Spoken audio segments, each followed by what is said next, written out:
Hello guys, നമ്മൾ MBZ family കയറി വന്നിട്ട് ഇഫ്താർ ചെയ്യാൻ പറ്റുന്ന ഒരു അടിപൊളി പാർക്കിലാണ് പരിചയപ്പെടാം.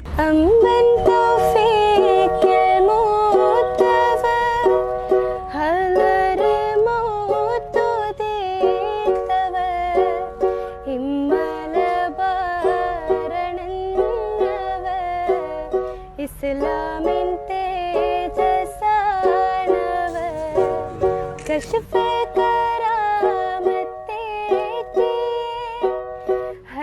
ഈ പാർക്കിനോട് ചേർന്ന് പള്ളി ഉണ്ടായതുകൊണ്ട് തന്നെ നിസ്കരിക്കാനൊക്കെ നല്ല സൗകര്യമാണ്. യുഎയുടെ നിയമപ്രകാരം നമ്മൾ 20 കൂടുതൽ ആളുകൾ കൂടുകയാണെന്നുണ്ടെങ്കിൽ ടെമ്പററി ഗാദറിംഗ് അല്ലെങ്കിൽ ടെമ്പററി സിറ്റി പെർമിഷൻ എടുക്കാൻ മറക്കണ്ട കേട്ടോ. വെൽക്കം ടു അൽ അങ്കാം പാർക്ക്. ലേഡീസിന് സെപ്പറേറ്റ് പേർ ഹാൾ ഇവിടെ അവൈലബിൾ ആണ് കേട്ടോ. അതുപോലെ തന്നെ പള്ളിയിൽ വേറെ സംഭവം ഉണ്ട്. ഞാൻ എന്താന്ന് പറയുന്നില്ല, നിങ്ങൾ വരികയാണെന്നുണ്ടെങ്കിൽ ഇവിടെ വന്നിട്ട് നേരിട്ട് തന്നെ കണ്ടോ. കോഫിയും ടീയും അതുപോലെ തന്നെ സ്നാക്സ് ഒക്കെ ആയിട്ട് ചെറിയൊരു കഫ്തീര ഇവിടെ ഓപ്പൺ ആയിട്ടുണ്ട് കേട്ടോ ഈ പാർക്കിന്റെ അകത്ത്. ഈ ഒരു ആംബിയൻസിൽ ഇതുപോലത്തെ ചെറിയ വൈബിലൊക്കെ ഒരു ഫാമിലി ഇഫ്താർ പാർട്ടി നടത്തുന്നുണ്ടെങ്കിൽ ഇവിടെ ഒന്ന് ട്രൈ ചെയ്ത് നോക്കിയോ. This is be see you again.